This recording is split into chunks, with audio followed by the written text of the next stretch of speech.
Nagsimula ang kwento ng mag-isa ang paglalakbay ng isang kaawa-awang spoiled na kasuklam-suklam na batang babae na nagngangalang Sakura Koji sa isang bus sa hating gabi.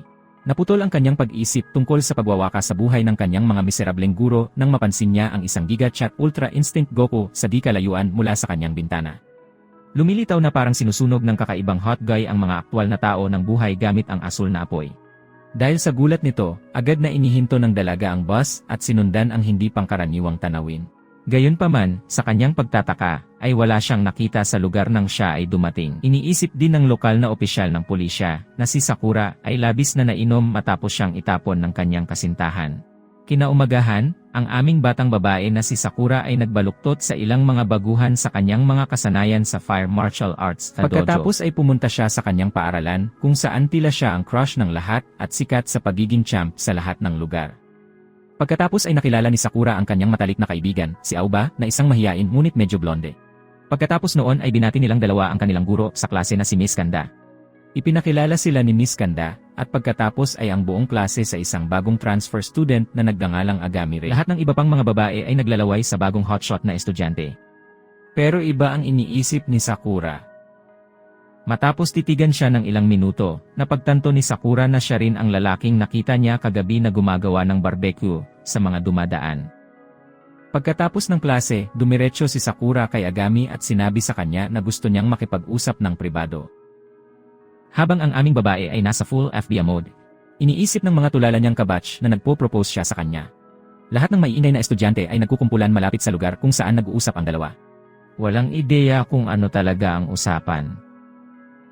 Samantala, hinarap ni Sakura si Ogami at inakusahan siyang nananakit ng mga tao noong nakaraang gabi. Upang patunayan ang kanyang punto, hiniling sa kanya ni Sakura na tanggalin ang kanyang guwantes dahil makikita nito ang kanyang mga nasunog na peklat. Nakakagulat, si Ogami ay mukhang walang pakialam sa lahat ng ito. Agad niyang tinanggal ang kanyang glove at ipinakita ang kanyang walang bahid na kamay na ikinagulat ni Sakura. Napahiya siya sa harap niya at humingi ng tawad sa kanyang hinala. Sa kabutihang palad, si Ogami ay hindi gumagawa ng malaking bagay tungkol dito. At umalis na may ngiti sa labi. Sa puntong ito kahit na si Sakura ay nagsimulang mag-isip na ang booze ay talagang nakuha niya kagabi. Samantala, ang buong paaralan ay nakakakuha ng impresyon na ang kanilang paboritong babae ay na friendzone kaya naman umalis si Agami. Maging si Sakura ay tila natutuwa sa ika-4 na kwento kaya naman hindi niya sinubukang kumbinsihin ang mga ito.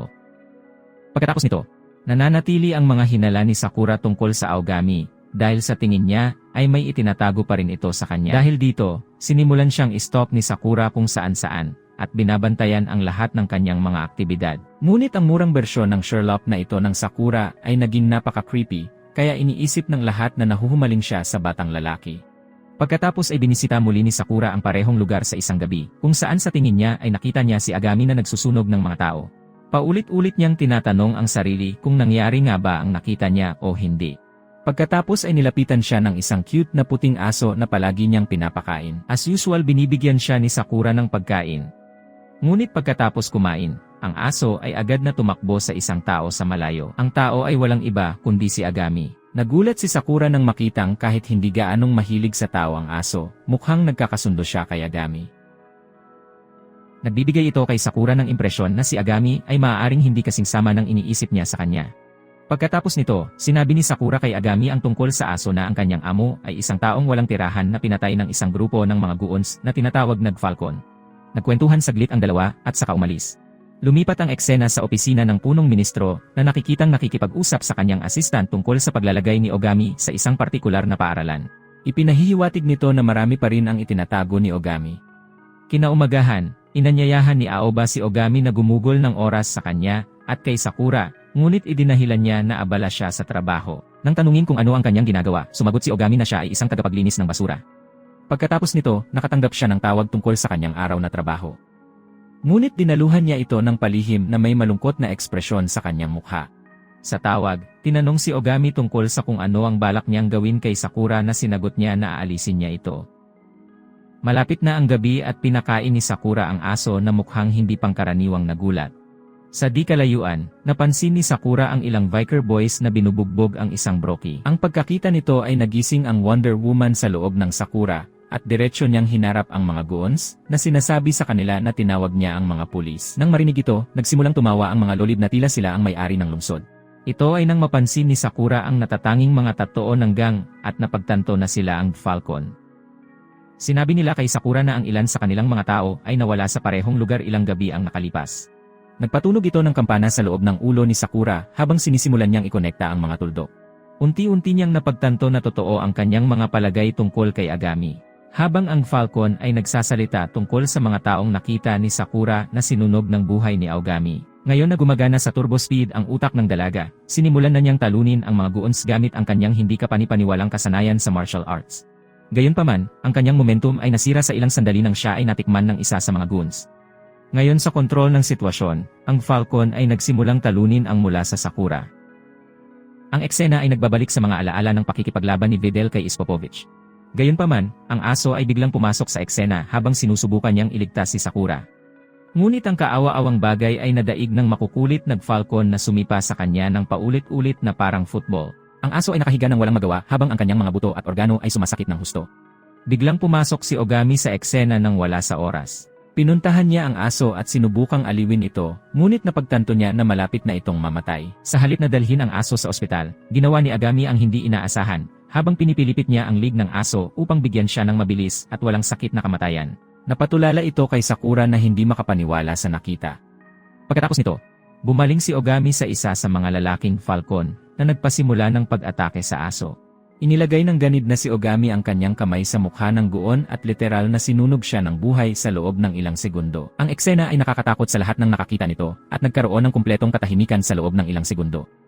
Pagkatapos nito, bumaling si Ogami sa iba pang bahagi ng G-Falcon at tinanong sila kung susuko ba sila o hilingin na maging kapareho ng kapalaran ng kanilang kaibigan. Pagkatapos ay sinisingil ng grupo si Agami ng buong puwersa. Pagkatapos nito, isa-isang inaalis ni Agami ang lahat ng mga goons. Sa loob ng ilang sandali, walang bakas ng G-Falcon na naiwan. Hindi makapaniwalang pinanood ni Sakura ang buong eksena, ngunit biglang nilapitan ni Agami na nagsabing susunod siya. At nilagay ang palad niya sa mukha niya. Pagkagising kinabukasan, nakita ni Sakura ang kanyang sarili na ligtas sa bahay kasama ang kanyang ama. Ang kanyang ama, malinaw na nakahinga ng maluwag nang makita siyang gising. Tells her how worried he was about her long absence, lalo na't wala siyang malay nang matagpuan siya ni Daisuke sa gate. Ang hindi inaasahang sitwasyon ay nagdulot ng matinding pag-aalala ng kanyang pamilya sa kanyang kapakanan. Determinadong alamin kung ano talaga ang nangyari. Bumalik si Sakura sa field kung saan nakita niya si Ogami na humarap sa mga miyembro ng Falcon Gang. Nagulat siya. Walang bakas ng abo o anumang katibayan ng maapoy na sagupaan na natatandaan niyang malinaw. Parang nabura ang buong pangyayari. Bumalik sa paaralan. Hindi mapalagay si Sakura nang pumasok siya sa kanyang silid-aralan at nakitang nandoon na si Ogami. Si Sakura ay patuloy na nakatingin sa kanyang balikat. Ang kanyang isip ay puno ng pag-aalala tungkol sa kanyang kaligtasan. Hindi niya maalis ang takot na baka banta pa rin ang taong nagtangkang saktan siya, lalo na kung sa tingin nila ay alam niya ang kanilang sikreto. Matapos iwasan si Agami ng ilang beses. Sa wakas ay nakahanap si Sakura ng lakas ng loob na harapin siya tungkol sa mga nakakabagabag na pangyayari noong nakaraang araw. Desidido siyang ibunyag ang katotohanan at tiyakin ang kanyang sariling kaligtasan. Ito ang nagtulak sa kanya na maghanap ng mga sagot mula sa misteryosong figura na biglang naging masakit sa buhay niya. Samantala, sa isang abalang supermarket, isang batang lalaki ang nakakuha ng atensyon ng lahat habang siya ay nagtitipon ng maraming laruan. Tuwang-tuwa niyang sinabi na ang mga laruang ito ay Nyanmaru mula sa isang mahiwagang makina. Naiwan ng mga nakapaligid sa kanya na parehong nakikiusyoso at naguguluhan sa kanyang kakaibang ugali. Nang umalis ang bata sa tindahan, nakatanggap siya ng isang misyon. Tinutugunan siya ng mensahe bilang Codebreaker 310.Yuki at inutusan siyang alisin ang isang target. Si Sakura, nakatutok pa rin sa paghahanap ng katotohanan tungkol sa marahas na pangyayari noong nakaraang araw. Ogami sa isang mataong lugar. Tinanong niya siya tungkol sa mga taong pinatay niya, ipinahayag ang kanyang mga alalahanin, at tinanong kung nakakaramdam siya ng anumang pagsisisi sa kanyang ginawa. Ang tugon ni Ogami ay napakalamig na prangka. Ipinaliwanag niya na pinatay niya ang mga ito dahil sa tingin niya sa kanila ay walang halaga at naniniwalang hindi sila kabilang sa iba. Hinihimok siya ni Sakura na isipin ang mga resulta ng kanyang mga aksyon. Iginigiit na hindi niya trabaho ang maghatid ng hustisya. Si Agami, gayunpaman, ay tumugon sa mga pakiusap ni Sakura na may lamig at pakiramdam ng higit na kahusayan. Kumpiyansa niyang sinasabi na siya si Batman na hindi maaabot ng batas, na nakikita ang kanyang sarili bilang isang taong nagpapatakbo sa labas ng mga limitasyon nito. Ayon kay Agami, hindi siya maaaring hatulan ng batas dahil siya ay umiiral sa labas ng mga hangganan nito. Iginiit niya na personal niyang tungkulin ang maghatid ng sarili niyang anyo ng hustisya. Isang bagay na hindi mayaalok ng batas. Sa paggawa nito, kinilala ni Agami ang kanyang sarili bilang isang codebreaker. Isang taong naninirahan sa isang mundo kung saan hindi na nalalapat ang mga karaniwang tuntunin at hangganan ng lipunan. Tiyak na bagong panghalip yon na idaragdag sa aming listahan. Ang kanyang pag-aangkin na lampas sa balangkas ng batas ay nagdaragdag sa nakakaligalig na katangian ng kanyang pagkatao. Iniwan si Sakura na lalong naguguluhan. Binabalaan ni Sakura si Agami na kung magpapatuloy siya sa pagpatay, patuloy siyang susundan para itigil ang anumang pinsala. Ngunit tumugon si Agami ng nakakatakot na tawa. At pagkatapos ay lumakad patungo sa isang kalapit na gusaling gawa sa salamin. Sa isang dampilang, nababasag na niya ang baso sa hindi mabilang na piraso. Sa huling nagbabantang babala, sinabi niya kay Sakura na kung sakaling magsasalita siya tungkol sa kanya sa sinuman, papatayin niya muna siya, at sinumang sabihin niya, kahit saan o kailan. Nilinaw niya na hindi siya nito mapipigilan. Ang pagtatagpo ay nag-iwan kay Sakura sa gulat at takot. Si Sakura, na labis na nanginginig sa kanilang pakikipagkita kay Agami, ay umuwi at nahiga sa kama. Hindi mapigilang isipin ang kanyang sinabi, ang kanyang nakakagigil na mga salita, at ang kanyang hindi mapigilang kapangyarihan ay mabigat sa kanyang isipan. Samantala, naglalakad si Agami sa isang tulay nang makatanggap siya ng tawag na nagtatanong kung naalis na niya si Sakura. Hindi inaasahan ang sagot ni Agami, inilarawan niya si Sakura bilang isang bihirang lahi, at sinabing hindi siya masusunog. Kahit sa sarili niyang apoy. Dahil dito, napagpasyahan niyang hindi na siya muling patayin na iniiwan ang sitwasyon na nababalot ng kawalan ng katiyakan. Isang umaga, habang naghahanda si Sakura para sa paaralan, nagulat siya nang makitang matyagang naghihintay si Agami sa kanyang pintuan. Ang kanyang hindi inaasahang pagdating ay nagtataas ng mga katanungan tungkol sa kanyang mga intensyon. Mukhang hindi nababahala tungkol sa sitwasyon. Si Agami ay handang maglakad kasama niya sa paaralan. Pagdating ni Sakura, muli siyang sinalubong ng locker, na puno ng mga love letter mula sa mga natalo niyang kaklase. Tiyak na maiisip ni Andrew Tate ang ugali ng mga simplang ito, pero ngayon, may bagong twist. Sinabi ni Sakura kay Aoba na pinili niyang maglakad papunta sa paaralan kasama si Agami araw-araw. Ang balitang ito ay nagdudulot ng isang kawili-wiling pagbabago sa pang-araw-araw na gawain ni Sakura at pumukaw sa pagkamausisa ng kanyang mga kaklase. Tunay na masaya si Aoba para kay Sakura. Iniisip na sa wakas ay nakahanap na siya ng pag-ibig. Inaalay ni Aoba ang kanyang best wishes, na hinihikayat si Sakura na pahalagahan ang kanyang bagong pagiging malapit kay Agami. At hinihiling kay Ogami na alagaan siyang mabuti. Hindi pa rin alam ng mga dumbases na sinabi ito ni Sakura, dahil gusto niyang bantayan si Ogami sa lahat ng oras. Biglang, sinubukan ng isang kapwa mag-aaral na salakayin si Ogami mula sa likuran dahil sa paninibugho sa pagnanakaw kay Sakura. Nang walang pag-aalinlangan. Humakbang si Sakura sa harap ni Agami, hudyat na ang sinumang gustong manakit sa kanya, ay kailangang dumaan muna sa kanya. Ang tanging dahilan kung bakit ginagawa ito ni Sakura ay dahil sigurado siyang mapapaprito ang bata kung iniinis pa niya si Agami.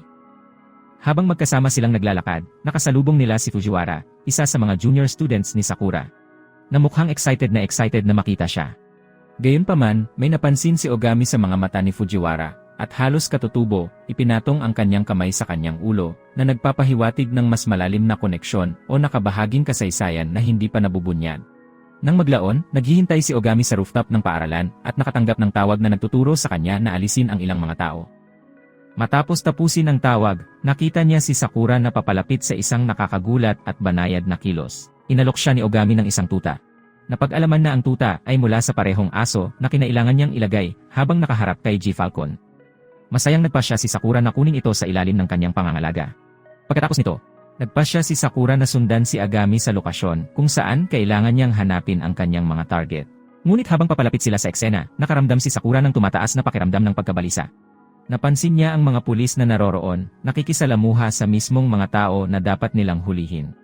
Gulat at dismayado, pinapanood ni Sakura ang mga pulis na hindi inaasahang nakikipagtulungan sa mga kriminal na dapat nilang alisin. Nang walang pag-aalinlangan, mabilis na kumilos si Ogami, sinunog ang lahat ng mga kriminal at walang iniwang buhay. Nasaksihan ang walang awa na pagkilos na ito, hinarap ni Sakura si Ogami na nagpapahayag ng kanyang pagkabigla at hindi pagsang-ayon sa kanyang mga pamamaraan. Iginigiit niya na hindi niya basta-basta pumatay ng mga tao sa kanyang kalooban, at dapat mayroong mas makataong paraan upang mahawakan ang sitwasyon.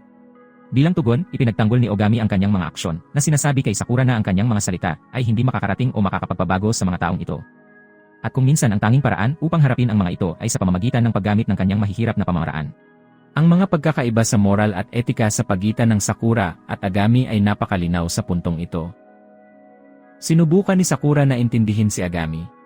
Niyakap siya at sinasabing naiintindihan niya kung bakit siya nag-away. Ngunit si Ogami, na matatag sa kanyang paniniwala, ay itinulak siya palayo at sinaktan siya sa tiyan na nagpapahina sa kanya. Pagkatapos ay hinabol ni Ogami ang tiwaling pulis na tumutulong sa mga taong pinabagsak niya kanina.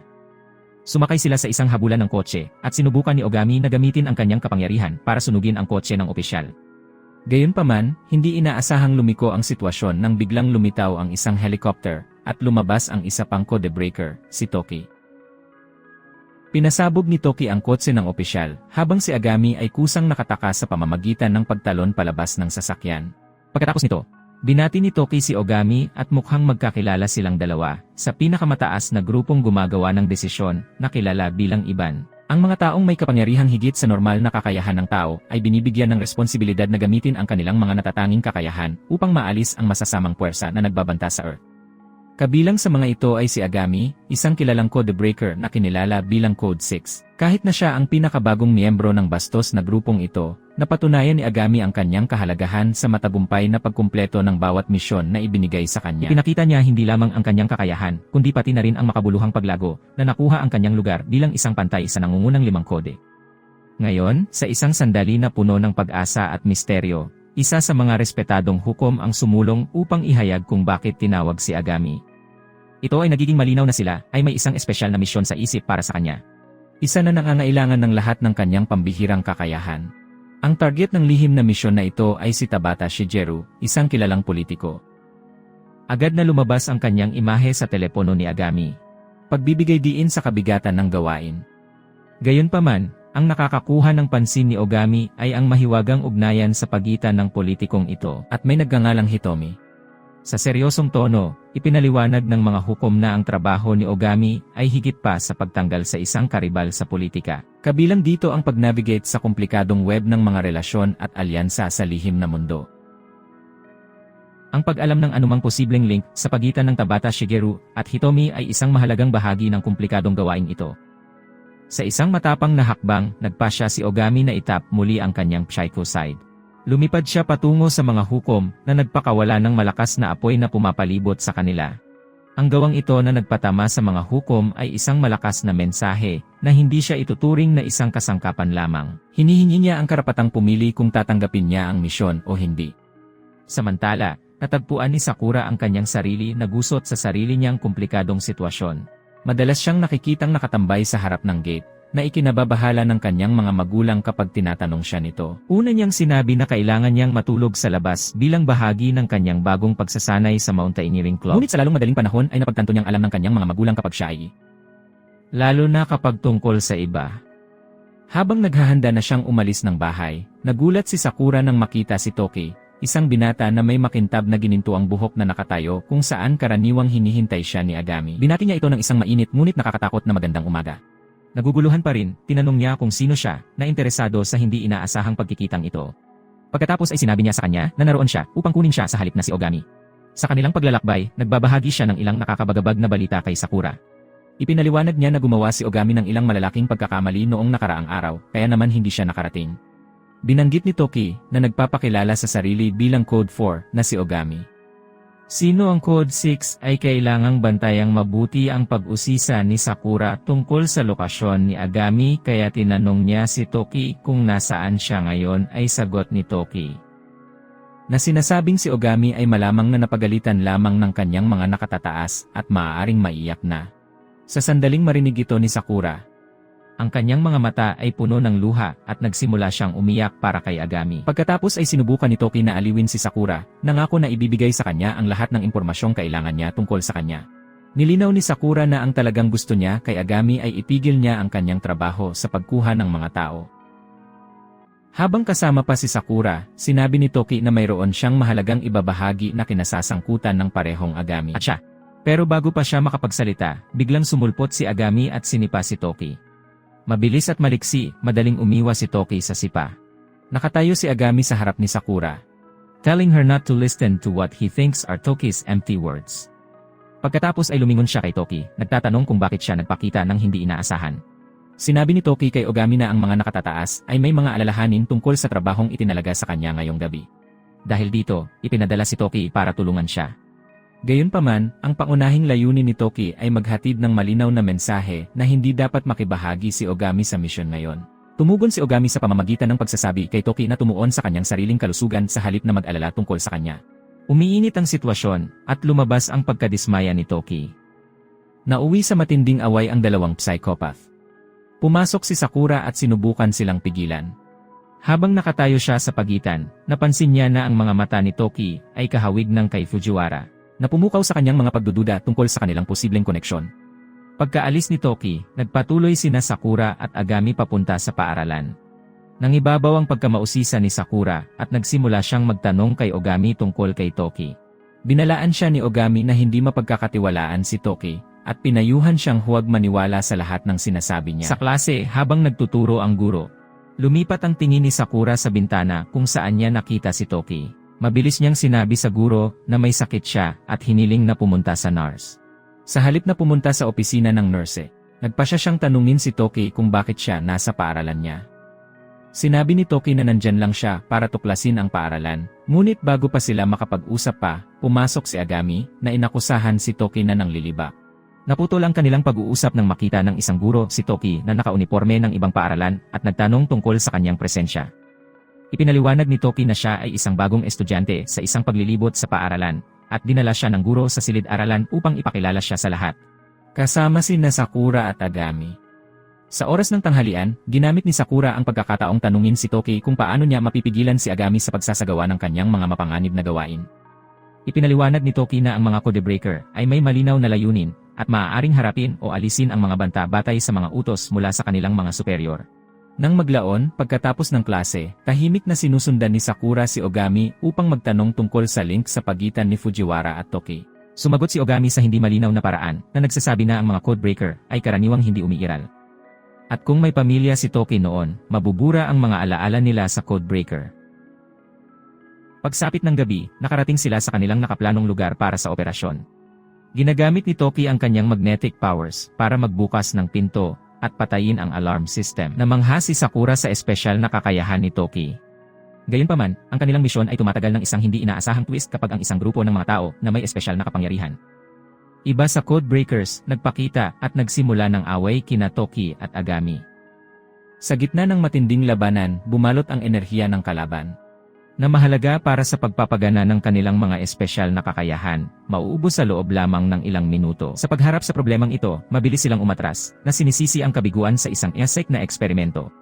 Ipinaliwanag ni Toki na ang gobyerno ay nagpapatakbo ng isang serye ng mga eksperimento na naglalayong lumikha ng mga taong may superhuman na kakayahan na katulad ng codebreakers. Ang taong namamahala sa mga eksperimentong ito, si Tabata, isang mataas na opisyal ng gobyerno, ay nagkataong kaaway nila ngayon. Kahit na inaalerto siya ng assistant ni MR, Tabata na ang mga codebreaker ay nasa gusali. Nananatili siyang matatag, tinatanggihan silang makagambala sa kanyang patuloy na eksperimento. Habang papunta sina Agami, Toki at Sakura sa kanilang target, si Toki ay nagpahayag ng isang bagay na nakakagulat kay Sakura. Sinabi niya sa kanya na ang kanilang trabaho ay konektado din sa gobyerno, partikular sa punong ministro. Si Sakura ay natigilan sa balitang ito dahil ang ideya ng punong ministro na sangkot sa kanilang sitwasyon ay namangha sa kanya. Nang sa wakas ay binuksan ni Sakura ang pinto sa silid ng eksperimento, natigilan siya sa isang nakakasakit na eksena. Siksikan ang kwarto ng maraming bata na tila inalis sa kalye, nagugulo ang buhay ng maging subject sila. Para sa malupit na mga eksperimentong ito, habang papasok siya sa silid, lumilitaw ang taong nasa likod ng mga pagkilos na ito, si Tabata. Agad siyang kinausap ni Toki. Nagpapaalala kay Tabata sa mga naunang babala ni Eden tungkol sa pangangalakal ng mga organo ng tao. Gayunpaman, si Tabata ay nananatiling hindi nababahala at tinatanggal ang kanilang mga alalahanin na sinasabing hindi nila ito problema. Dagdag pa sa tensyon, dumating na ngayon sa pinangyarihan ang dalawang taong nakaharap noon sa mga codebreaker sa pasukan ng gusali. Pinagtatalunan nila na ang kanilang mga aksyon ay sinadya upang tulungan ang mga tao, iginiit na ang mga bata na may limitadong espesyal na kapangyarihan ay halos walang silbi. na ang paggamit ng kanilang mga organo para sa iba pang layunin ay ang pinakamabisang paraan upang magamit ang kanilang potensyal. Ang kontrobersyal na pahayag na ito ay nagpapasiklab ng salungatan sa pagitan ng mga grupo. Para i-back up ang kanilang posisyon, ni-recharge ng mga bantay ni Tabata ang kanilang mga energy pack. Ang isa sa kanila ay kayang kontrolin ang tubig, habang ang isa naman ay maaaring gawing solidong bato. Habang umiinit ang labanan, ang silid ay nagiging isang ligaw na eksena. Sa iba't ibang mga kasanayan sa full-on display, sa gitna ng kaguluhan, nagpasya si Toki na lumayo sa kanyang kalaban. Umaasang makaiwas sa laban, ngunit nakasalubong niya muli ang mga kaaway sa harapan, at mariing sinabing hindi sila makakatakas. Tahimik na sinabi kay Toki ang mahalagang detalye na ang pinagmumulan ng kapangyarihan ng kalaban ay nasa isang bag na dala ng isa sa mga lalaki. Iminumungkahi niya na kung maaari nilang kunin o sirain ang bag na ito, maaari silang makakuha ng isang kalamangan sa labanan. Sinunod ang payo ni Sakura, kinuha ni Toki ang bag. At laking gulat ko nang makitang may hawak itong maliliit na bata na pinagmumulan ng kapangyarihan ng kalaban. Sa isang nakakagulat na pagliko ng mga pangyayari, nahaharap sila sa isang mahirap na pagpili sa moral at kailangang kumilos ng mabilis. Kasunod ng kagustuhan ng mga bata, nagpasya silang alisin ang dalawang kaaway. Habang nakaalis ang dalawang gwardiya, si Emin Tabata na lang ang natitira. Habang sinusubukan niyang tumakas sa desperasyon, nahuli siya ni Toki, at iginiit na dapat tapusin ni Ogami ang trabaho. Si Ogami, na handang gamitin ang kanyang maalab na kapangyarihan, ay gagawing barbecue si Emin Tabata. Ngunit sa napakahalagang sandaling iyon, ang anak ni Tabata, na naka-wheelchair, ay hindi inaasahang dumating. Tinanong niya ang kanyang ama, na nakadikit sa dingding, tungkol sa pagkakakilanlan ni Sakura, Toki, at Agami, ang mga nanghihimasok ayon sa kanya. Sa kanyang sandali ng desperasyon, inihayag ni Emma Tabata na ang lahat ng kanyang mga aksyon ay sinadya upang mahanap ang tamang organ para sa kanyang anak na babae. Ipinaliwanag niya na hindi maibigay ng ospital ng mabilis ang kinakailangang transplant para sa kanyang anak na babae. Kaya siya ay kumilos ng madalian upang iligtas ang kanyang buhay. Habang nakikiusap si Sakura kay Ogami na iligtas si Emma Tabata, nagsimulang maunawaan ng lalaki kung gaano kaseryoso ang kanyang mga aksyon na naawa sa kanyang ginawa. Hiniling niya kay Sakura na alagaan ang kanyang anak habang tinatanggap niya ang kanyang nagniningas na katapusan, hinahayaan siyang sunugin siya ni Agami. Kasabay nito, iniisip ni Echuno, sekretarya ni Tabata, na halos hindi niya naiwasan ang kamatayan. At naglalakad ng ilang bloke mula sa gusali. Gayunpaman, mabilis siyang naabutan ni Toki, determinadong alamin kung sino ang sumusuporta sa masamang proyekto ni Tabata. Sa pagharap sa presyur na ihayag ang mahalagang impormasyong ito, si Jichuno ay gumawa ng isang kalunos-lunos na aksyon. Itinaas niya ang isang baril sa kanyang sariling ulo at hinila ang gatilyo, tinapos ang kanyang buhay bago siya makapagbigay ng anumang mga lihim. Sa sumunod na eksena, balita sa Ri ay pumanaw na si Tabata. At hindi pa rin alam ang dahilan ng kanyang pagkamatay. Mayroong iba't ibang mga alinggaw at teorya na umiikot, na may ilan na nagmumungkahi na ito ay dahil sa isang trahedya na insidente na kinasasangkutan ng paninigarilyo sa kama. Samantala, nasa opisina ng punong ministro si Toki. Mukhang natuwa ang punong ministro nang makita niya si Toki, at nagpalitan sila ng pagbati. Gayunpaman, si Toki ay kumikilos bilang malamig bilang yelo, at nagpapahiwatig ng posibleng ugnayan sa pagitan ng punong ministro at ng mga pasilidad ng pananaliksik. Pagkatapos ay ipinahayag na ang punong ministro ay talagang ama ni Toki. Ngunit tila kinasusuklaman ni Toki ang kanyang matandang lalaki dahil ginawa siyang isang nobody codebreaker. Samantala, naglalakad sa kalye sina Agami at Sakura, kasama si Sakura sa isang artikulo sa pahayagan tungkol sa misteryosong pagkamatay ni Emin Tabata. Isang estranghero ang biglang humila sa tabi nila, humihingi ng ilang privacy, na nagpapahiwatig ng isang mahalagang pag-uusap na maaaring makaapekto sa kanilang buhay. Tumabi ang babae na nakabalat kayo bilang lalaki. Pagkatapos ay ipinahayag niya ang mga alalahanin ni Eden kay Ogami tungkol sa pagpili nitong dalhin si Sakura sa bahay ni Emma Tabata sa panahon ng misyon na nagresulta sa kanyang kamatayan. Ayon sa babae, ito ay hindi lamang naglagay kay Sakura sa malubhang panganib, ngunit nagtaas din ng mga katanungan tungkol sa kanyang halaga at potensyal sa mga mata ni Eden. Inihayag niya na ang bagong direktiba ni Eden ay protektahan si Sakura sa lahat ng mga gastos. Bilang siya ay nakita bilang ang bihirang lahi at posibleng isang mahalagang figura sa kanilang mga plano sa hinaharap. Maya-maya, sa school grounds, habang naglalakad sila papunta sa klase, iminungkahi ni Sakura kay Agami na subukan niyang magkaroon ng higit pang mga kaibigan upang masiyahan sa kanyang ika-4 na buhay paaralan.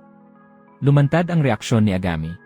Nilinaw niya na hindi siya interesadong makilahok sa mga aktibidad o pagbuo ng mga relasyon na hindi nakakatulong sa kanya na makamit ang kanyang mga layunin. Binigyang diin niya na ang mga codebreaker ay hindi niya mga kaibigan kundi mga kasamahan na may katulad na interes. Ipinapakita kung gaano siya kaseryoso sa kanyang tungkulin at misyon. Pagdating ni Ogami sa paaralan, ang kanyang mga kaklase, sa pangunguna ni Aoba bilang pangulo ng klase, ay nag-organisa ng isang welcome party para sa panahon ng kaganapan. Ang mga mag-aaral ay nagmumungkahi ng iba't ibang mga aktibidad na gusto nilang gawin kasama si Ogami sa buong taon na nag-aalok ng pagkakaibigan. Si Ogami, gayunpaman, ay malinaw na walang interes sa lahat ng pilay na ito. Kinagabihan, dumaan si Ogami ng mga mensahe mula sa mga kaklase na gustong makipagkaibigan sa kanya. Nagulat si Sakura. Sinunob niya ang mga mensahe, ipinaliwanag na ayaw niyang mag-iwan ng mga pisikal na bakas at mas gusto niyang kabisaduhin ang sinabi ng mga ito. Binanggit din niya na hindi pa siya handa sa anumang pagkakaibigan ngayon. Pagkatapos nito, nakita namin si Toki na pauwi na nang bigla siyang magdusa ng matinding issue sa puso na nagbabanta sa kanyang buhay. Samantala, sina Yukihina at Hitomi, parehong dating codebreaker na kilala bilang Code 0 at Code 1, ay tumalikod sa kanilang mga dating kakampi. Nagtitipon sila ng sarili nilang puwersa, nagpapalista ng mga ahente na nawawala sa ilalim ng utos ng punong ministro. Ang mga pag-unlad ay nagpapahiwatig ng bago at komplikadong salungatan na namumuo sa mundo ng mga codebreaker, isa na maaaring magkaroon ng malubhang kahihinatnan.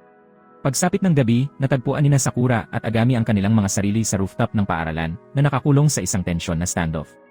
Inatake ng mga puwersa ni Hitomi ang paaralan at sumulong sa gate kung saan nakatayo sina Agami at Sakura. Ang mga attacker na ito, na kinokontrol ni Hitomi, ay kakaibang reanimated na mga bangkay ng mga napatay niya.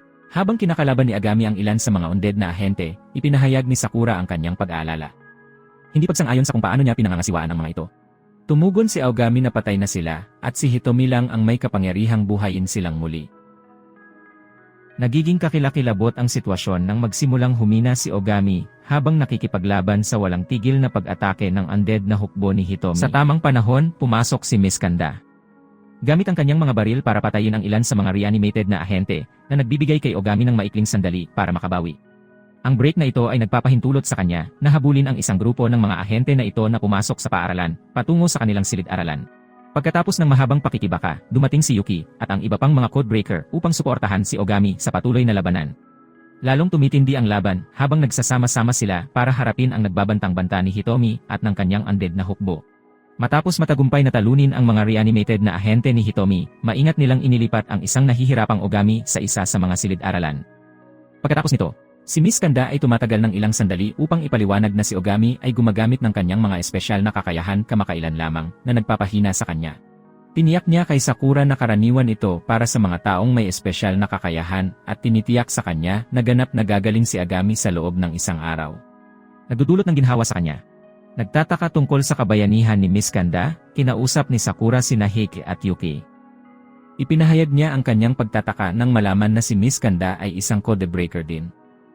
Pagkatapos ay nilinaw ni Miss Kanda na hindi siya isang codebreaker, ngunit isang ahente para sa Eden na sumusuporta sa mga codebreaker. Nagdagdag si Heike ng higit pang konteksto, na nagpapaliwanag na si Ogami ang pinakamababang ranggo na codebreaker, na kilala bilang Code Number 6, kaya naman binigyan siya ng support staff member. Ibinubunyag nito ang hierarchy at support system sa mundo ng mga codebreaker, na nagbibigay diin sa mga tungkulin ng mga kasangkot. Hindi mapigilan ni Sakura na matawa nang marinig niya na si Ogami ang may pinakamababang rank sa mga codebreaker. Hindi siya makapaniwala na mababalang ang ranggo ng ligaw na psychopath na gumagawa ng barbecue ng tao para masaya. Napakalinaw ng kanyang amusement. Nagpatuloy si Heike sa pagpapakilala. Nag-aalok ng higit pang mga detalye tungkol sa mga ranggo at kapangyarihan ng codebreaker. Ipinaliwanag niya na si Yuki ay Code 3 at may kahangahangang kakayahang kontrolin ang tunog. Ginagawa itong parehong nababaluktot at makapangyarihang kasanayan. Kilala si Toki bilang Code 4 na nagpapahiwatig na mayroon din siyang kakaibang talento na tiyak na magiging mahalaga habang umuunlad ang mga bagay-bagay. Pagkatapos ay inanunsyo ni Heike na siya ay codebreaker. Bukod sa kanyang mga espesyal na kakayahan, gumaganap din siya bilang isang hukom para sa iba pang mga codebreaker na nagpapakita na siya ay may mahalagang papel sa mga operasyon ng grupo. Si Sakura, na ngayon ay curious, ay nagtatanong tungkol sa Code 5 at Code 1, iniisip kung nariyan pa sila. Sumagot si Peak na nakilala na niya ang Code 5. At biglang naalala ni Sakura ang misteryosong babae sa bike. Magtatanong na sana siya tungkol sa pagkakakilanlan ni Code 1 nang pumasok si Miss Kanda, na nagmumungkahi na lumipat sila para panatilihing ligtas si Ogami. Ang talakayan tungkol sa mga nawawalang codebreaker ay itinigil habang nakatuon sila sa kaligtasan ni Agami. Nag-aalala para sa kanyang kapakanan, iminumungkahi ni Sakura na dalhin si Agami sa kanyang tahanan para sa proteksyon. Gayunpaman, ipinahayag ni Miss Konda ang kanyang mga alalahanin tungkol sa mga panganib ng naturang hakbang. Alam na alam niya ang panganib ng kanilang sitwasyon, kung saan ang mga banta ay maaaring lumitaw nang hindi inaasahan mula sa lahat ng panig. Bilang tugon, ipinakita ni Sakura ang kanyang determinasyon. Mahigpit niyang ipinaalala kay Miss Konda na kilalang kilala niya ang kanyang tahanan, na may banayad na pabaluktot tungkol sa kanyang maimpluwensyang ama at sa kanyang mahigpit na seguridad.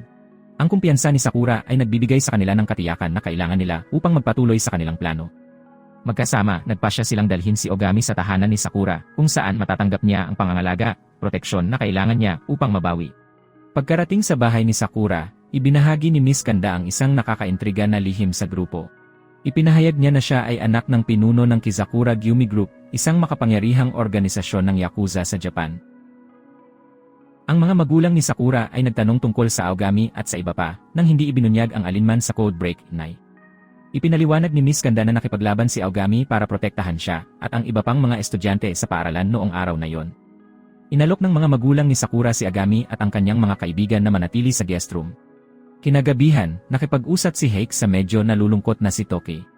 Nagbibigay si Heike ng mahalagang impormasyon na nagpapaliwanag na ang grupong umatake sa kanila kanina ay nahati sa dalawang paksyon na ang isa ay nagtatarget kay Agami at ang iba ay sumusunod kay Miss Konda. Pinaghihinalaan ni Heike na ang paghihiwalay na ito ay maaaring pinlano ni Hitomi, na nagmumungkahi na ang ultimong layunin ni Hitomi ay maaaring talunin si Agami. Pagkatapos nito, dumating ang Code 5 na ipinadala ni Eden sa bahay ni Sakura upang tulungan silang harapin ang inaasahang pag-atake ni Hitomi. Pagsapit ng gabi, sinimulan ni Hitomi ang kanyang pag-atake. Nang tanungin tungkol sa kanyang mga motibo, nilinaw ni Hitomi na ang kanyang laban ay hindi laban sa Codebreakers, kundi laban kay Eden. Pagbubunyag ng isang makabuluhang katotohanan tungkol sa kanyang tunay na mga layunin. Habang abala ang mga Codebreaker sa pakikipaglaban kay Hitomi, palihim niyang ipinadala ang Code 1 para agawin ang punong ministro. At pagkatapos ay lumubog kapag tapos na ang trabaho, matagumpay na niloloko ang lahat. Ang mga intensyon ni Hitomi ay nagsimulang patunayan na mas magulo pagkatapos ng pagkilos na ito. Ang aming natatalo na grupo ng Codebreaker ay nababalot ng guilt at frustration. Sinisisi ang kanilang mga sarili sa pagkahulog sa bitag na itinakda ni Hitomi. Inamin ni Heike na naisakatuparan ni Hitomi ang kanyang plano nang walang kamali-mali. Iniiwan silang nalinlang at walang kaalam-alam.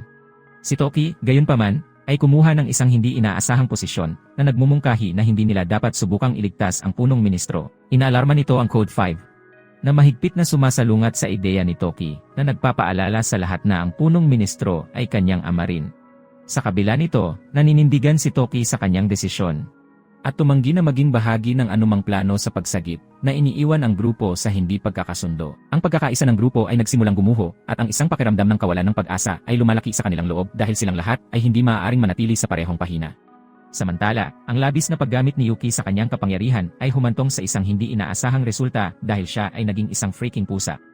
Isang side effect ng pagtulak sa kanyang mga kakayahan ng masyadong malayo. Pagkatapos ng face-off kay Hitomi na ikinasakit ng ilang miyembro ng seguridad ni Sakura, ang ama ni Sakura ay nagpapasalamat sa grupo para sa kanilang matapang na pagsisikap sa pagprotekta sa angkan mula sa pag-atake ni Hitomi. Pagkatapos ay naglaan si Heike ng ilang sandali upang ipaliwanag kung sino si Hitomi at ang kanyang mahalagang papel sa mga Codebreaker. Ibinahagi niya na si Hitomi ay isang Codebreaker at ang kanyang amo ay ang punong ministro mismo. Gayunpaman, 3 taon na ang nakalipas. Si Hitomi ay misteryosong naglaho na nagdulot ng maraming chismis. Inakala ng ilan na siya ay namatay habang ang iba ay nahulaan na siya ay naglalakbay. Nagulat ang lahat, kamakailan lang ay bumalik si Hitomi. Nagdudulot ng kaguluhan saan man siya magpunta. Idinagdag ni Heike na noong panahon niya kasama ang Codebreakers, si Hitomi ang pinakamalakas sa kanila. Ang dahilan sa likod ng kanyang pagkidnap sa punong ministro ay nagmumula sa isang malalim na pagnanais na maghiganti na nagdulot sa kanya sa gayong mga limitasyon. Binanggit ng Code 5 na ang mga layunin ni Hitomi ay higit pa sa pagpatay sa punong ministro na nagmumungkahi na maaari siyang magkaroon ng isang lihim na plano. Ang pagkatuklas sa pagbabago ni Hitomi mula sa isang dating pinuno tungo sa isang malakas na kaaway ay nag-iiwan sa grupo ng pagkalito at pagkabalisa. Nagpupumilit sila sa pag-unawa sa kung ano ang maaaring mangyari upang mabaligtad sila ni Hitomi at humingi ng paghihiganti sa punong ministro. Samantala, ang mga magulang ni Sakura ay may taos-pusong pag-uusap tungkol sa kinabukasan ni Sakura. At ang mga hindi alam na nasa unahan. Nang hindi nila nalalaman, nakikinig si Agami, sabik na malaman ang tungkol sa kanilang mga alalahanin at pangarap para kay Sakura. Pagkatapos nilang mag-usap at umalis sa silid, Kinuha ni Agami ang pagkakataong tumingin sa isang lumang photo album ni Sakura. Habang binabalikan niya ito, nakita niya ang mga larawan ni Sakura bilang isang sanggol. Bigla siyang tinamaan na ampon si Sakura. Sa pagnanais na makasigurado, malumanay niyang tinanong si Sakura tungkol sa pag-aampon sa kanya, at hayagang kinumpirma niya ito. Ang bagong impormasyong ito ay nagpapalalim sa pagkaunawa ni Ogami sa nakaraan ni Sakura, at ang ating batang burna sa wakas ay nagsimulang makakuha ng isang pahiwatig ng isang malambot na lugar para sa kanya. Kinalaunan ay hinila ng ama ni Sakura si Agami sa isang tabi upang ikwento kung paano nila natagpuan si Sakura. Na isang bagong panganak na puno ng dugo, iniwan sa kanilang pintuan. Ang nakakatakot at nakakabagabag na pangyayaring ito ay lubos na nakaimpluwensya sa buhay ni Sakura na humantong sa kanyang matinding takot sa kamatayan. At kailangan niyang protektahan ang buhay. Ipinahayag ng ama ni Sakura ang kanyang matinding pag-aalala at pangangalaga sa kanya. Inamin niya na alam nilang lalabas ang katotohanan ito, at bilang mga magulang, dedikado silang suportahan siya. Hiniling niya kay Ogami na tumulong na panatilihing ligtas si Sakura na itinatampok kung gaano nila kamahal, tapat sa kanya.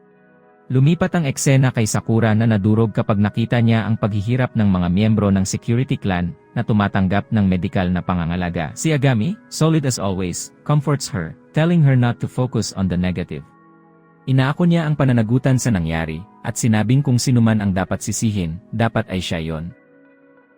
Literal na ito ang unang pagkakataon na nagpakita ng anumang damdamin ang robot na ito. Hinihikayat ni Agami si Sakura na manatiling matatag sa kabila ng mga kamakailang pangyayari na nagpapaalala sa kanya na ang pagkawala ng pag-asa ay mabibigo ang mga naniniwala sa kanya. Ang mga miyembro ng clan ay ganap na sumusuporta sa pananaw ni Ogami na nangakong tatabi sa kanya at protektahan siya kung babalik si Hitomi. Pagkatapos nito, iniisip ng mga tagasira ng code kung paano naging kaaway si Hitomi mula sa pagiging kaibigan. Nahihirapan silang unawain ang kanyang mga dahilan. Upang malutas ang issue, nagpasya silang maghiwalay at hanapin ang alinman sa punong ministro o Hitomi. Umaasang matuklasan ang katotohanan. Kasabay nito, kinakaharap ng maling pag-uugali ang mga miyembro ng ehekutibo sa lab ng wika ng paaralan. Naiinis siya at nalilito dahil hindi siya sinabihan na ang Sakura ay isang bihirang lahi. Ipinaliwanag ng mga executive na wala silang tiwala sa kanya dahil sa past connection niya kay Hitomi. Gayunpaman, si MS, mariing itinatanggi ni Kanda ang anumang katapatan kay Hitomi at nagpapahayag ng kanyang pagkadismaya, determinadong patunayan ang kanyang pangako sa Code Breakers at sa kanilang misyon. Samantala, ang Code 5, na kilala rin bilang OG, ay nakikipag-usap kay Hake. Sa kanilang pag-uusap, nagsimulang magduda si OG kay Hake. Iniisip na maaaring natulungan niya si Hitomi sa kanyang mga plano. Lumalabas na tama siya tungkol sa kanya. At si Hake ay talagang isang madugong taksil na pumanig kay Hitomi. Nararamdaman na malapit nang ihayag ni OG ang kanyang intensyon tungkol kay Hitomi. Nagiging maingat si Hake. Bigla, sinurpresa ni Hake si OG sa pamamagitan ng pag-atake sa kanya, nahuli siya ng tuluyan. Ang hindi alam ni Hake ay si Yuki, na naging pusa, ay tahimik na pinapanood ang lahat. Pagkatapos ng pag-atake, nilapitan ni Hake si Sakura at sinabi sa kanya na hiniling ni Ogami na makita siya. Sumama siya sa kanya, ngunit ilang sandali lang ay napagtanto niyang dinala siya ni Hake sa Hitomi. At pagkatapos ay isiniwalat ni Hake ang katotohanan na hindi siya kaalyado.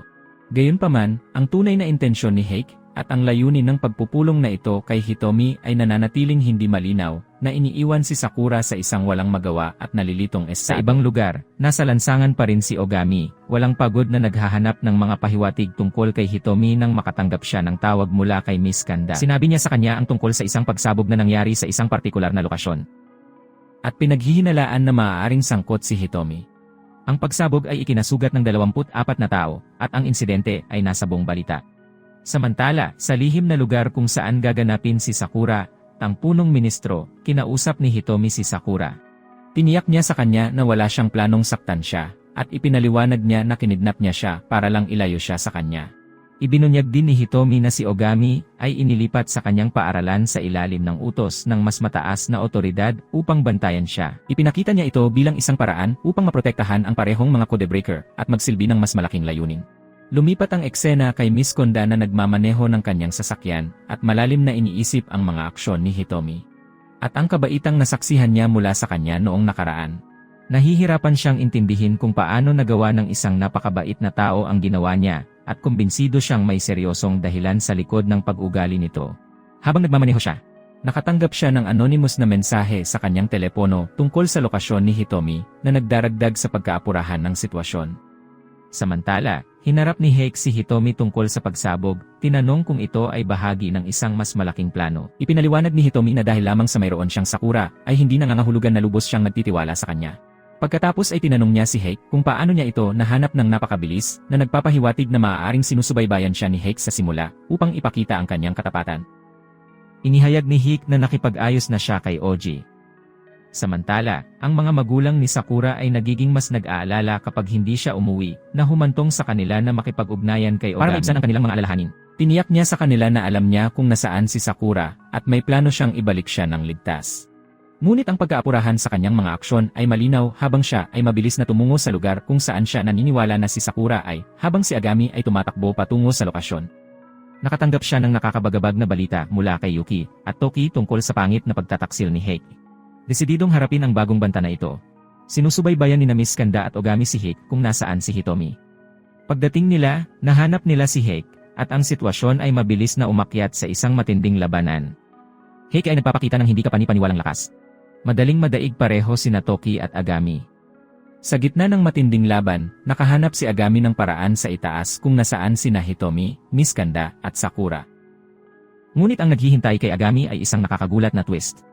Nagtagumpay si Hitomi sa pagtalikod sa kanya ni Miss Kanda at inutusan siyang barilin ang sarili na may isang bala na lang. Sa isang tense at emosyonal na sandali, sinabi ni Hitomi kay Ogami na kung kukuha siya ng isa sa mga bala ni Miss Kanda at mamatay, maliligtas nito si Miss Kanda mula sa isang kakilakilabot na kapalaran. Sa ilalim ng kontrol ni Hitomi, ay nagsimulang bumaril kay Agami habang papalapit ito, na nagpaplanong wakasan ang kanyang buhay bago maubos ang mga bala. Habang tumataas ang tensyon, si Sakura, na nakatali, hindi makatiis na panoorin ang pagpatay ni Ogami kay Miss Kanda. Sa isang matapang at walang pag-iimbot na pagkilos, itinulak niya si Miss Kanda, na iniligtas siya mula sa nakamamatay na pagbaril. Dahil malapit na ang sitwasyon, hinarap ng lahat si Hitomi na nagtatanong kung bakit iba ang kanyang kinikilos. Itinuro ni Hitomi ang mga nakahintong orasan sa dingding, na ipinaliliwanag na sa tuwing mamamatay ang isang codebreaker, humihinto sa paggana ang mga orasan. Pagkatapos ay ibinunyag niya na ang kanyang mga pambobomba ay sinadya upang lumikha ng kaguluhan na pinipilit ang mga tao na maghanap ng taong masisisi sa pagkawasak. Inaasahan niya na ang mga tao ay magsisimulang makita ang mga codebreaker bilang kanilang mga tagapagligtas, na gagawin silang mga bayani na sila ay nilalayong maging sa halip na hayaan silang mawala sa limot. Ipinaliwanag ni Hitomi na ang kanyang plano ay gawing kampiyon ng hustisya ang codebreakers, na nagpapahintulot sa kanila na labanan ang kasamaan ng hayagan at maging mga simbolo ng pag-asa para sa bayan. Gayunpaman, hindi kumbinsido si Agami, tinitingnan ang plano bilang depekto at mali sa moral. Ang kanilang hindi pagkakasundo ay humahantong sa isang matinding labanan habang sila ay nakikibaka sa kanilang iba't ibang mga pananaw para sa hinaharap. Ang sitwasyon ay tumatagal ng isang hindi inaasahang twist nang si Code Zero Yukihina ay pumanig kay Hitomi at sumali sa labanan. Pagkatapos ay ibinunyag ni Yukihina ang isang seryosong katotohanan na ipinaalam sa kanila na mayroong bomba sa gusali, at siya at ang punong ministro ay umalis na. Determinado na pigilan silang saktan ang punong ministro, likas na nagpasya si Sakura na sundan sina Hitomi at Yukihina. Ang eksena ay napupunta sa isang flashback. Sa 16, si Hitomi ay pinili ng Eden Supreme Council upang maging Codebreaker 6. Sa hindi kapani-paniwalang kapangyarihan, siya ay nagsasagawa ng maraming misyon. Pagliligtas ng mga buhay at pagtalo sa maraming kontrabida. Ang kanyang kahangahangang mga gawa ay nagbibigay sa kanya ng paggalang ng Eden Supreme Council at siya ay mabilis na tumaas sa kanilang mga ranggo. Sa edad na 20, si Hitomi ay dumanas ng matinding pagkawala ng si Haruya. Isang kapwa codebreaker na kilala bilang Code 5 na matay. Ang trahedyang ito ay pumupuno sa kanya ng galit at matinding pagnanais para sa pagbabago na humantong sa kanyang pagsulong sa Code 5. Pagtaas ng kanyang kapangyarihan at impluensya. Habang siya ay patuloy na umakyat sa ranggo, si Hitomi ay naging Code 3 sa edad na 26. Sa panahong ito, nagsimula siya sa isang misyon na magpapabago sa kanyang buhay magpakailanman. Sa isang nakakagulat at nakakalungkot na pangyayari, nasaksihan niya ang pagkamatay ng Code 1 at ilang iba pang code breaker sa harap niya mismo. Gayunpaman, nang bumalik si Hitomi sa Eden Council, nahaharap siya sa isang malupit na katotohanan. Sa halip na magpakita ng anumang panghihinayang o pagkilala sa mga nahulog na codebreaker, ang konseho ay nananatiling malamig at walang malasakit. Ang kanilang pangunahing alalahanin ay ang pagkamit ng kanilang mga layunin at mabilis na palitan ang mga nawawalang codebreaker na inilalagay ang kanilang misyon kaysa sa lahat. Pagkatapos ay isiniwalat ni Hitomi na ang Code 5 ay may pambihirang kakayahan na kontrolin ang tubig na ginagawa siyang isang malakas na kaalyado. Gayunpaman, sa kanilang pagkabigla, nalaman nila na siya ay namatay dahil sa tubig. Tinitingnan ni Hitomi kung may anumang impormasyon ang ahensya tungkol sa kanyang pagkamatay, dahil lubos na naniniwala si Hitomi na hindi siya pinatay ng mga kaaway sa labas. Matapos ang pagkamatay ng Code 1, napagtanto ni Hitomi na naging Code 1 na siya at binigyan ng titulong Ace. Mula sa sandaling iyon, si Hitomi ay gumagawa ng seryosong pangako sa kanyang sarili. Bilang Ace, determinado siya sa kanyang misyon na pigilan ang anumang mga codebreaker na mamatay habang siya ang namumuno. Pakiramdam niya ay tungkulin niyang protektahan at pangalagaan ang kanyang mga kapwa codebreaker na ganap na nakatuon sa pagpapanatiling ligtas sa kanila mula sa pinsala. Sa kanyang tungkulin bilang Ace, naninindigan si Hitomi bilang isang malakas at maasahang pinuno sa mga codebreaker na ginagampanan ang mahalagang gawain ng pagtiyak ng kanilang kaligtasan. Nagsisilbi siyang gabay na liwanag sa loob ng grupo, palaging binibigyang diin ang kahalagahan ng pag-iingat sa kanilang mga kasama at pagpigil sa anumang mas nakakasakit na pagkatalo. Sa kanyang mga talakayan kay Ogami habang pinamumunuan ang codebreakers, ibinahagi ni Hitomi ang malalim na paniniwala na nagbigay inspirasyon sa kanya na sumali sa kanilang hanay.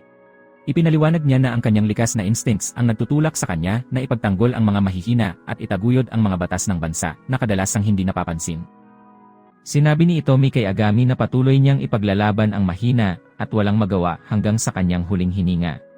Siya ay lubos na kumbinsido na ang mga espesyal na kakayahan na taglay nila ay ibinigay sa kanila upang tumulong at protektahan ang mga hindi kayang protektahan ang kanilang sarili.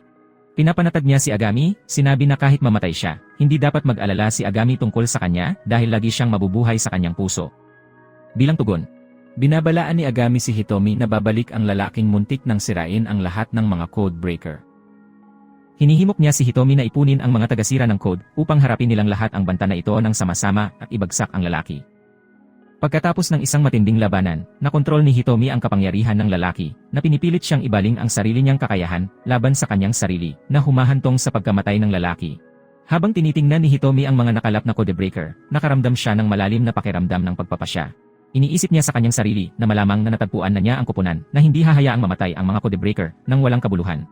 Sa paglipas ng panahon, si Hitomi ay patuloy na naghuhukay ng mas malalim sa mga misteryong nakapalibot sa codebreakers at ang kalunos-lunos na wakas na nakilala ng marami sa kanila. Sa paghuhukay niya sa mga lihim na ito, natuklasan niya ang isang nakakagambalang katotohanan.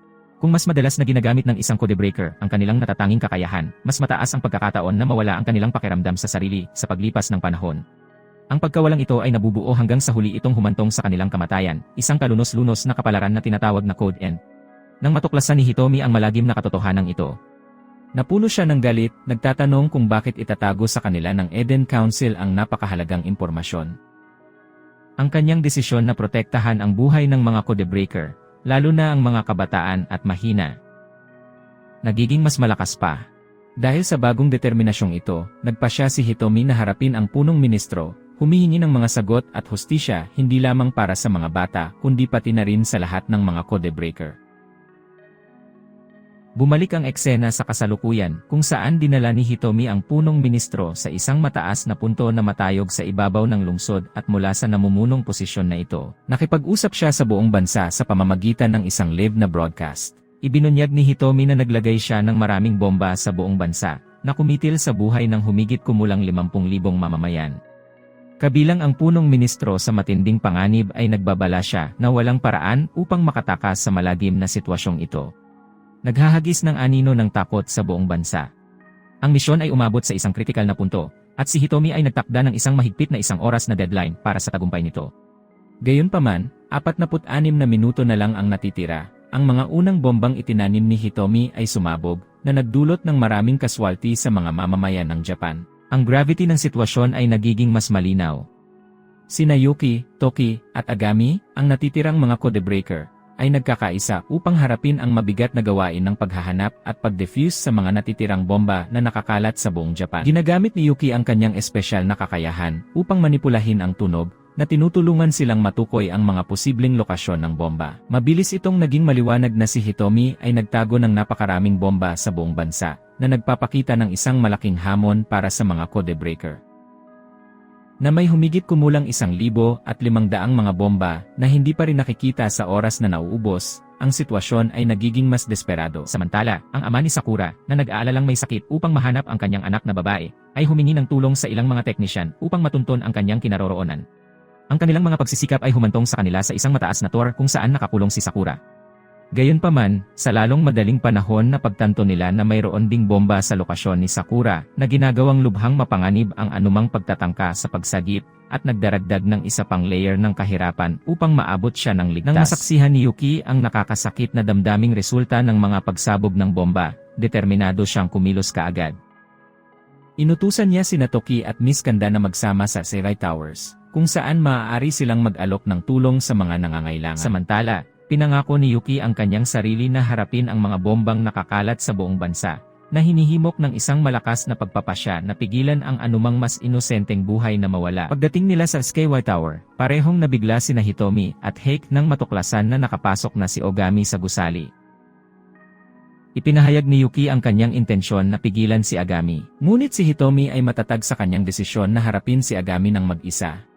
Sabik na subukan ang lawak ng kanyang kapangyarihan. Nang makatagpo ni Hitomi si Ogami, gumawa ng diplomatikong diskarte si Ogami. Nagmumungkahi na kung magbibigay si Hitomi ng impormasyon kung paano i-deactivate ang mga bomba, maiiwasan nila ang direktang sabupaan. Gayunpaman, tumanggi si Hitomi, determinadong makita kung ano ang tunay na kaya ni Agami. Ang sumunod na labanan ay nakitang si Hitomi ang unang nangunguna. Samantala, si Sakura, na nakatali kung saan siya itinago ni Hitomi, ay malapit na pinapanood ang matinding labanan sa pagitan ng dalawang codebreaker. Napagtanto ang kabigatan ng sitwasyon, tinawag niya ang kanyang tapat na aso, at hiniling na palayain siya mula sa mga pagpigil.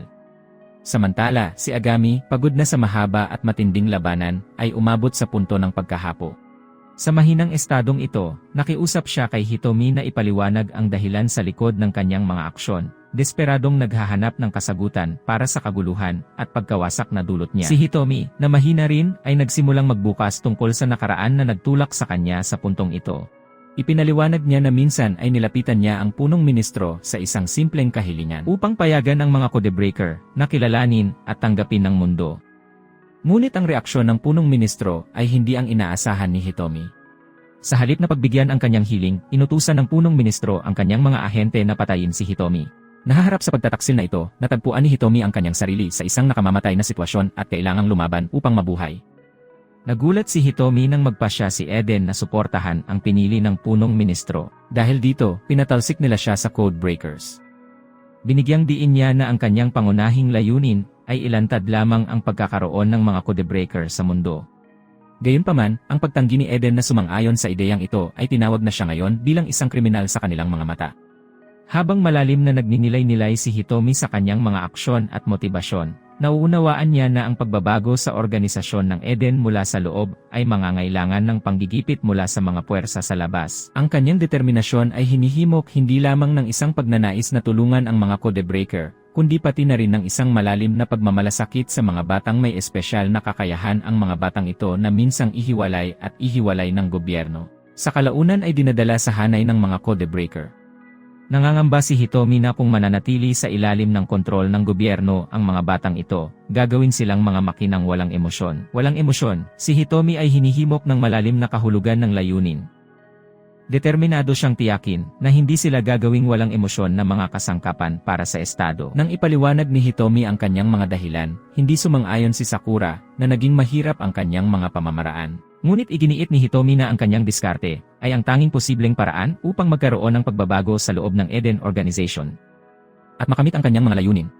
Samantala, nang dumating sina Toki at Miss Kanda sa Skyway Tower upang tumulong sa sitwasyon, nakatagpo sila ng pagtutol mula kay Heike, na determinadong pigilan sila sa pakikialam. Sa isang nakakagulat na pangyayari, bumalik si Oji sa eksena.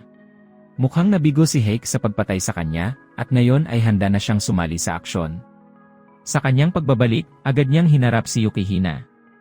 Sa ibang lugar, nahanap ni Toki ang punong ministro, na nakagapos at desperadong nagmamakaawa kay Toki na iligtas siya bago pumutok ang bomba. Ngunit huminto si Toki, iniisip kung talagang iwan siya ng punong ministro kung ang mga tungkulin ay binaligtad. Samantala, isang matinding labanan ang nagaganap sa pagitan ni Yukihina at Oji. Inakusahan ni Oji si Yukihina bilang dahilan kung bakit nilalabanan sila ni Hitomi, na nagpupumilit na paniwalaan kung paano maaaring magbago ng husto ang dating mabait na Hitomi. Ibinahagi ni Yukihina ang pananaw ni Hitomi, na sinasabing ang mga punong ministro, ang mga utos ni Eden ay nagbigay sa kanila ng kalamangan, na nagpapahintulot sa kanila na habulin ang mga gumagawa ng mga maling gawain na labag sa kanilang kalooban. Ipinapangatuwiran niya na may mas mapanganib na mga tao na nagtatrabaho para sa Eden kaysa sa punong ministro, at ang kanilang misyon ay labanan ang tiwaling impluensyang ito. Lumipat ang eksena sa paghaharap ni Hitomi kay Ogami. Sinabi ni Hitomi na ginamit ni Eden ang mga codebreaker upang magsagawa ng mga assassinations, pinananatiling malinis ang kanilang sariling mga kamay, na nagmumungkahi na ang kanilang mga motibo ay pareho. Inabot niya si Agami, inaanyayahan siyang sumali sa paglikha ng isang bagong mundo at pakikipaglaban sa kanyang tabi, tulad ng ginawa nila noon. Ngunit nanatiling matatag si Agami, tumatangging sumama sa kanya. Inamin niya na sumasang-ayon siya sa pagpuna ni Hitomi sa mga aksyon ni Eden, ngunit hindi niya masuportahan ang sariling marahas at nakamamatay na pamamaraan ni Hitomi. Walang nakikitang pagkakaiba si Agami sa pagitan ni Hitomi at ng mga organisasyong kanyang kinokondena, at ang moral na paghahati na ito ay nagtulak sa kanila na higit na magkahiwalay. Si Hitomi, na determinadong tapusin ang laban, ay naghahanda na maghatid ng isang nakamamatay na suntok kay Agami gamit ang kanyang kapangyarihan sa kidlat. Sa huling sandali, buong tapang na humakbang si Sakura sa harapan ni Ogami, nakikiusap kay Hitomi na huwag siyang patayin. Samantala, ang grupo ng mga teknisyan ng Kizakuragumi, na pinamumunuan ng ama ni Sakura, ay nakahanap ng isa sa mga bomba. Pagdating nila, kaharap nila ang dalawang kabataan na determinadong protektahan ang bomba. Ang mga tagapagtanggol na ito, na sumusunod sa utos ni Hitomi, gamitin ang kanilang mga espesyal na kakayahan upang bantayan ang mga bomba, na sinasabing ginagawa nila ito para sa kapakanan ng mga espesyal na bata. Sa ika-10 standoff, walang takot na tumayo si Sakura sa harap ni Agami. Solid sa kanyang pagnanais na protektahan siya mula sa nakamamatay na pag-atake ni Hitomi. Si Hitomi, gayunpaman, ay nagpapakita ng kanyang walang awa na determinasyon na walang pag-atubili na saktan silang dalawa. Pinakawalan niya ang kanyang nakamamatay na kapangyarihan ng kidlat kay Sakura, ngunit sa pagkabigla ng lahat, hindi siya nito pinatay. Frustrated sa kanyang kabiguan, malamig na idineklara ni Hitomi na gagawa siya ng ibang paraan, sakalin siya hanggang mamatay. Pinaalalahanan ni Hitomi si Agay na wala siyang planong saktan si Sakura hanggang sa pagkamatay ng punong ministro at 50,000 mamamayan. Ang paniniwalang ang kanilang pagkamatay ay susi sa tagumpay ng kanyang plano. Ang tensyon ay hindi matiis habang ang timer ay tumatakbo patungo sa zero. Sa pagtataka ng lahat, walang bombang sumasabog kaagad. Si Yuki ang nakarating sa lokasyon ng mga bombang ito sa oras at matagumpay na na-defuse ang mga ito. At sinabi kay Yuki ang lokasyon ng walang iba kundi si Heike. Pagkatapos ay ipinahayag na si Heike na dating tumayo kasama si Hitomi. Ngayon ay tumalikod na sa kanya at nasa panig na naman ng mga codebreaker. Ang aking tao ay nagbabago ng panig ng higit kaysa sa karamihan ng mga politiko. Ngunit ipinahayag ni Hitomi na mayroon siyang isang panghuling trick. Ipinaliwanag niya na habang ang mga bomba ay maaaring nakatakdang sumabog, siya ay nanatili sa Eskawa Tower upang direktang kumukuha ng kuryente mula sa langit, na tinitiyak na ang mga bomba ay sasabog ayon sa plano. Pagkatapos siyang palayain ni Toki, ang punong ministro ay nakakaranas ng isang pambihirang sandali ng pagmumuni-muni at kahinaan. Inamin niya kay Toki na maaaring siya ay isang kontroladong pawn, na nagpapahiwatig na ang takot ang nagtulak sa kanyang mga aksyon. Habang si Hitomi ay nagpapatuloy sa kanyang pagtatangka na kumuha ng kapangyarihan mula sa langit, sina Yuki, Oji, at Heike ay nagpupumilit na pigilan siya, ngunit ang kanilang mga pagsisikap ay hindi nagkulang. Lumala ang sitwasyon ng si Hitomi, na nabulag ng kanyang pagkahumaling, ay hinawakan si Sakura sa leg gamit ang isang kamay. Sinusubukang sakalin siya. Matindi ang tensyon sa kwarto, at parang nawawala ang pag-asa. Sa gitna ng labanang ito ng buhay o kamatayan, pumunta si Agami sa Super Saiyan na nagpakawala ng napakalaking apoy. Mas malaki kaysa sa anumang nakita ng mga codebreaker. Ang mga apoy ay umuungal at sumasayaw, na nagpapakita ng isang bagong tuklas na kapangyarihan na nagising lamang sa loob ng aming batang burna.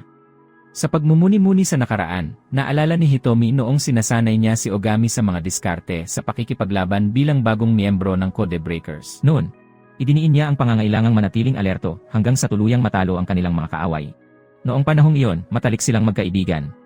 Sa kasalukuyan, matapos makita ang nagniningas na apoy na pinakawalan ni Ogami, nagulat si Hitomi na hindi pa sumuko si Ogami sa Code N. Gayunpaman, si Ogami, na hinimok ng kanyang pasya, ay matapang na hinamon si Hitomi na nagpahayag ng kanyang matatag na layunin na talunin siya. Habang ipinapadala ni Hitomi ang kanyang kidlat patungo kay Agami, nakakagulat na nasisipsip ni Agami ang lahat ng kapangyarihan ni Hitomi. Ang labanan ay tumitindi habang ang dalawang codebreaker ay nagsasalpukan na nag-iwan ng kalalabasan na hindi sigurado. Sa gitna ng matinding laban, namangha ang lahat habang sinisipsip muli ni Ogami ang kidlat ni Hitomi na sa huli ay nanaig sa kanya. Si Hitomi ay bumagsak sa lupa, walang pagtatanggol, habang ang sarili niyang kidlat ay nagsimulang tamaan siya. Mabilis na napagtanto ng mga codebreaker na naabot na niya ang kinatatakutang pagtatapos ng code. Isang estado na nagpapahiwatig ng pagtatapos ng buhay ng isang codebreaker. Sa kanyang mga huling sandali, inihayag ni Hitomi ang kanyang tunay na intensyon. Gusto niyang pigilan si Eden sa pagsasamantala sa mga taong may espesyal na kakayahan. At tiyaking mabubuhay sila ng normal tulad ng ibang mamamayan. Ang kanyang layunin ay bigyan sila ng kasiyasyang buhay at protektahan ang iba pang mga codebreaker mula sa sisihin sa kanyang mga aksyon. Bilang Code 1, nakita niyang tungkulin at pribilehyo niyang gawin ang sakripisyong ito. Habang siya ay nakahiga, ang buhay ay dahan-dahang dumudulas. Si Hitomi ay taos-pusong humihingi ng tawad sa kanyang nagawa.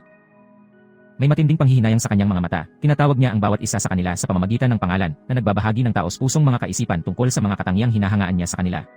Kinikilala niya ang lakas ng karakter na taglay ng bawat codebreaker na kanyang iginagalang at pinahahalagahan. Kahit taimtim na humingi ng tawad at nagsasalita si Hitomi mula sa puso. Nahihirapan si Agami na pigilan ang kanyang emosyon. Tinanong niya ng malakas kung bakit hinayaan ni Hitomi na matalo siya ng ganoon kadali. Nagpupumilit na intindihin kung paanong ang mentor at kaibigan na dati niyang kilala ay naging kalaban niya lang. Namumuo ang mga luha sa kanyang mga mata habang dinadala sa kanya ang bigat ng sitwasyon. Sa pamamagitan ng kanyang mga luha, patuloy na ipinahayag ni Ogami ang kanyang pagkalito, pagkabigo, na naghahanap ng mga sagot upang ipaliwanag ang biglaang pagbabago sa Hitomi. Nagtataka siya kung paano sila mapupunta mula sa pagiging malapit na kaibigan at kaalyado hanggang sa mga kalaban sa magkabilang panid ng isang mapangwasak na labanan. Habang naglalaho ang buhay ni Hitomi, seryoso siyang nagsalita na nagpapaalala sa kanila na ang kanilang pagkakaisa na ipinakita sa kanilang labanan ngayon ay mahalaga para sa kanilang kaligtasan. Binibigyang diin niya na ang pagtutulungan, tulad ng ginawa nila, ay ang tanging paraan upang mapanatiling ligtas ang bawat miyembro ng kanilang koponan ng Codebreaker. Sa gitna ng taos-pusong mensahe ni Hitomi, ang punong ministro ay biglang pumasok sa eksena na nagdulot ng masamang pagbabago sa mood. Kumpiyansa niyang inanunsyo na hindi niya papayagan ang mga taong may espesyal na kakayahan na lumaban sa publiko. Sa matatag na pagpapasya, iginiit niya na, sa kalaunan, makakalimutan ng mga tao ang tungkol sa mga pambobomba na minamaliit ang kabigatan ng sitwasyon. Ngunit hindi makatayo si Sakura at pabayaan ito. Hinarap niya ang punong ministro, hinahamon ang pagtanggi nitong makinig sa mga salita ni Hitomi. Hinihimok niya itong isipin kung ano ang gustong ipahayag ni Hitomi. Ang tugon ng punong ministro ay nagpapakita ng kanyang pagkasuklam para sa mga codebreaker at ang kanyang panghihinayang sa isang desisyon na minsan niyang ginawa. Nanghihinayang siya na kung alam niyang magiging terorista si Hitomi, hinding-hindi niya ito ni-recruit. Sa isang huling pagkilos ng pagsuway, iniipon ni Hitomi ang kanyang natitirang lakas. Bumangon sa kanyang mga paa. Siya ay naghahanda upang hampasin ang punong ministro ng isang kidlat. Bago siya kumilos, ang iba pang mga codebreaker ay nakikialam. Sa wakas ay naunawaan na nila ang tunay na kahulugan ng mensahe ni Hitomi sa bagong pag-unawa at determinasyon na ito ay hinihimok nila siyang magpahinga sa pagtitiyak sa kanya na sila na ang bahala sa sitwasyon at matupad ang pagbabagong kanyang naisip. Ang mga huling salita ni Hitomi ay sumasalamin sa kanyang pagtanggap sa paglaki at pagbabagong pinagdaanan ng mga codebreaker. Napagtanto niya na kailangan nilang mag-evolve sa kanilang sarili, kahit na hindi niya ito nakita noong una. Sa kanyang pagpanaw, nag-iiwan siya ng isang legacy na magpakailanman nagagabay sa mga codebreaker sa kanilang paglalakbay tungo sa pagtubos at hustisya. Sino ang naghihiwa ng sibuyas? Sa susunod na eksena, si Hake at ang punong ministro ay may tapat na pag-uusap sa kotse ng punong ministro. Inihayag ng punong ministro na dati siyang nagplano na ilagay si Agami laban kay Hitomi bilang isang paraan upang subukan ang tunay na potensyal ni Agami. Samantala, si Sakura ay pupunta sa paaralan sa umaga, umaasang makikita si Agami sa kanilang karaniwang lugar. Pero halatang wala siya. Biglang nagpakita si Yuki sa kanyang anyo ng pusa at sinabi kay Sakura na wala na si Ogami. Nangangako siyang tutulungan siya kung may kailangan siya at pagkatapos ay alis. Pagkatapos ay biglang lumitaw si Oji at inalok si Sakura na sumakay sa paaralan. Sa daan, sinabi sa kanya ni Oji na ang lahat ng mga codebreaker ay may iba't ibang trabaho na nakatalaga sa kanila. Sinabi rin niya kay Sakura na si Ogami ay papunta na sa kanyang susunod na nasusunog na assignment bilang isang codebreaker. Pagkatapos ay pinasalamatan ni Sakura si Oji para sa pagsakay at pumunta sila sa kanilang landas. Umalis na rin sina Oji at Toki kaya mag-isa lang si Sakura. Iniisip niya kung paano nawala si Agami. At alam niyang maaaring hindi niya ito makita ng ilang sandali, ngunit naalala niya ang lahat ng mga kamanghamanghang bagay na ginawa niya at ng iba pang mga codebreaker para sa mundo. Naiintindihan niya na marami silang ginawa ng walang sinasabi. At na iniligtas nila ang kanyang buhay. Iniisip niya sa kanyang sarili na lagi silang nasa puso't isipan niya. Napakaraming ginagawa ng mga codebreaker para sa mundo, kahit na hindi alam ng mundo na sila ay mga bayani.